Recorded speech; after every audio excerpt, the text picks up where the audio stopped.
بدأت قولي بربي ذي عليه التكالي، حسبي ونعم الوكيل، ما لي سوى هرتجي وادعيه لا ضاق حالي، هو غايتي والسبيل.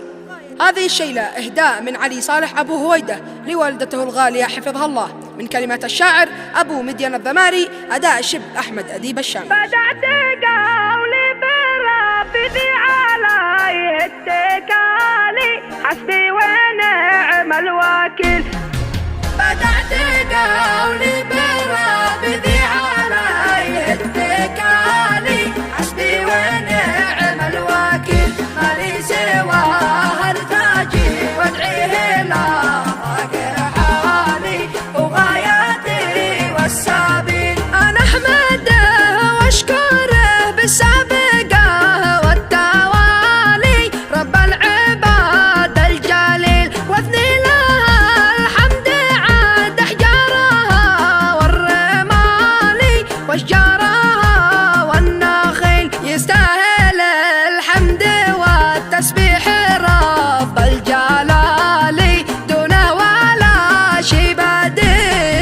بدأت قولي بربي ذي عليه التكالي، حسبي ونعم الوكيل، ما لي سوى هرتاجي وادعيه لا ضاق حالي، وغايتي والسبيل. يلا أنا أدعيك يا شافي وعالي ووالي، عبدك بيدك داخل، تشفي لي أمي دوا قلبي ونور الليالي، العون لي والدليل، أمي فداش الروح والي والعمر مع مالي، يا من لأمي تشيل. بدأت قولي بربي ذي عليه التكالي، حسبي ونعم الوكيل، ما لي سوى هرتاجي وادعيه لا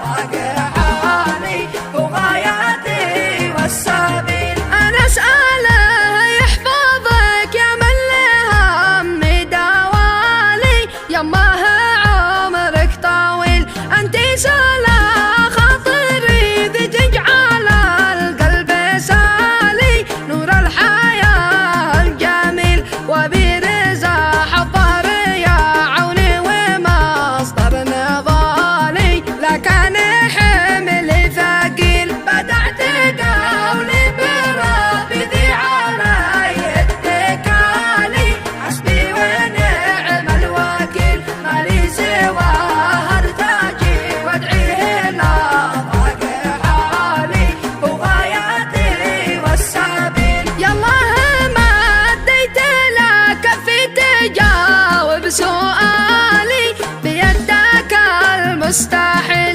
تحفظ لي الأب شيخ القوم